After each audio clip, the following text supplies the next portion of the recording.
So yun na nga guys, welcome back to my channel. For today's vlog, hindi tayo maglalaro ng Pogs Texan. Sa baba kasi umulan ng ilang araw dito, ayan.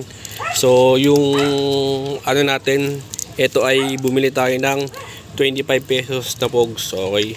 So ang isang piraso nito, ito ay 50 pieces. So 5, 10, 15, 20, 25. 25. Tama no, 25 no. Tapos lumaban din, tama. So ito yung panalo. Ayan. Ito yung panalo natin guys. Ayan. Hindi na kami nakapag-vlog kasi wala kaming dalang cellphone kanina kaya hindi kami nakapag-vlog. Pero ito yung binili namin doon sa taga Riverside. Anong pangalan na nagbebenta, boss? Charlie. So yun yung tumalo kay Jazz na tumalo rin sa akin. So ito yung 25 na nabili namin. Ayan. So ito naman yung napanalunan namin sa kanila. Okay, so hindi pa rin tayo panalo guys kasi nga ganito lang karami yung napanalunan natin. Okay. So ito, waiting tayo kasi lalaban din natin yan. So kung ito total natin ito tapos ito, ayan.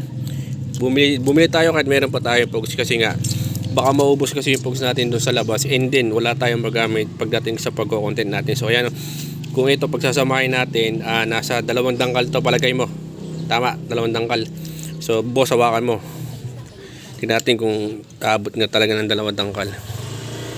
Kasi ito ba? Kaya pa boss? Sabi mo pag di na kaya ha. Konti pa. Konti pa.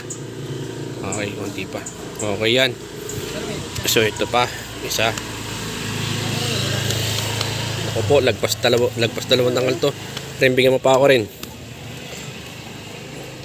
Okay, bigyan mo pa ako. Yan. Huwag sobrang dami boss, kalahati mo lang yan. Baka di ko mahawakan. Ito kay Boss Alden. Yan, op. Dalawa. So lagyan mo dito rin, tapat mo dito. So yan, guys, 2 dangkal kalahati yung Pogs natin.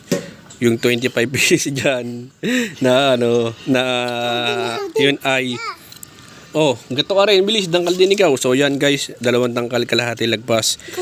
Yung 25 pieces ay 25 pesos na bili natin dito. Ang panalo lang ay hanggang dito lang, sa daliri ko yan, ganyan lang karami. Okay, so hanggang dito lang muna yung vlog natin guys. So abangan nyo yung next laban natin. Hirap pag ganito.